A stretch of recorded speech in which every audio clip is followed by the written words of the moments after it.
In our email, we said we would talk about other things besides Yes, property, and all yes. so far I'm we've only sorry. talked Well, about property. let's We've only like we were going to talk about vaccinations or minimum wage or things like that.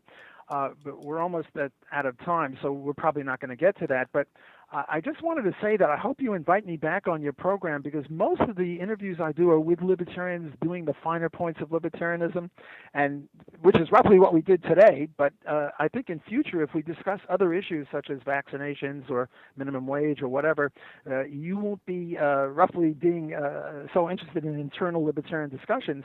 And another point is, you see, I've been defending the anarchist libertarian position, and you don't much like that. I think if I'm going to convert you to libertarianism, it's going to be as a minarchist, because then minarchists believe in democracy, they believe in national governments, they believe in all these sorts of things, and the solution to how intensive or extensive the homesteading would have to be under the minarchist or the constitutionalist would be, well, the Supreme Court ultimately, or maybe each state court, and I think that would be something you'd be much more comfortable with.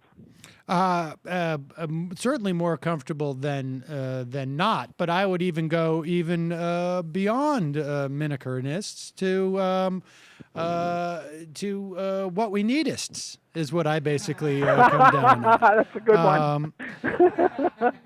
What Well, we need is. I'll have to remember that. let's touch on vaccines. It's been in the news. I don't know. I know that in the past that you were an advisor for Congressman Ron Paul. I don't know if you're an advisor to Senator Rand Paul, but he had some comments about vaccines the other day, and I'm curious as to what your perspective is on vaccinations. Well, with all due respect to you, not as a philosopher, but as a I don't know, as a radio host, we've only got a few minutes, and that issue is probably worth a whole hour too. But since you ask, I'll give you the 1 minute answer, and that is that among libertarians there's a big dispute. Oh, yes, I am sort of an indirect advisor to Rand Paul as well through one of his top lieutenants. My view is that at least in some cases, now I don't know about measles, it would depend upon the specifics, that it would be justified to compel people to have vaccinations or inoculations or whatever, whereas most libertarians, Rand Paul and Ron Paul and pretty much everyone who writes for LouRockwell.com and whoever writes for Target Liberty, they take a different view than me, and they take the view that it's up to the parent or something like that. Oh, so you do. I mean, and yeah, this is all sort of stipulated on the notion that vaccinations are safe. Which obviously there's some people disagree. I don't, but that vaccinations are safe. So you have no problem. And when you advise Rand Paul on this, or through one of his lieutenants, as you say. Is it on libertarian terms, or is it just simply on public policy terms? Both. What is the libertarian terms? Well, the way on vaccinations, you're asking? Yeah. Well, to me, take the case of Typhoid Mary.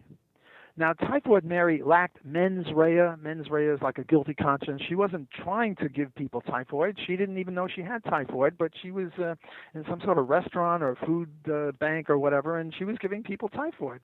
So the question is, do we, forget about anarchist libertarianism for the moment, does the government, a legitimate limited government, have the right to go to her and say, look, Typhoid Mary, you are not a murderer, or at least not a first-degree murderer because you lack intent, but you are engaging in manslaughter, and we've got to stop you. Now, you're not guilty, you're not a bad guy, so we're not going to put you in jail. We're going to put you in a nice hotel room or something, or and we'll feed you and give you a TV set if they had TVs in those days or whatever, and we'll get you food and clothing or whatever. But you got to stay out of circulation.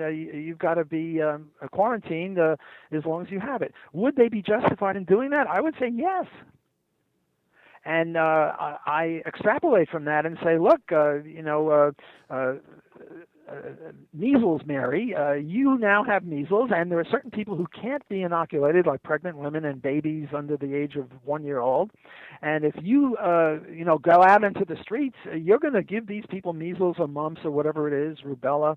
And some of these people are going to die. And do we have a right to use violence against you defensively? Because remember, we're not pacifists. And I would say yes. Wow. But Well, Sam, Professor, I got to say, I think you and I are in agreement on that, and it really, hey, I think it puts into relief on some level. I mean, because I mean, you are by your own accord on the most pure end of the spectrum of libertarians, and it seems to me you're significantly more moderate on this point than Rand Paul. well, I wouldn't say moderate. I would say I'm more what's the Reasonable. word, compatible or consistent with the libertarian principle than he is. But again, I'm in the distinct minority among libertarians. Most libertarians wouldn't agree with me. But again, I don't say that it's true in the case of measles. I would say if the science were clear, and I'm not scientist enough, but Sam, I got to get off. Oh, We yes. agreed Okay. on Professor, 1 hour. thank you so much. And as I say, I hope you invite me again because I really enjoyed this, and I'd like to get out and talk to people that don't agree with me also. Well, I appreciate your coming on, and I'm sure we will talk again soon. Great. Have a good day.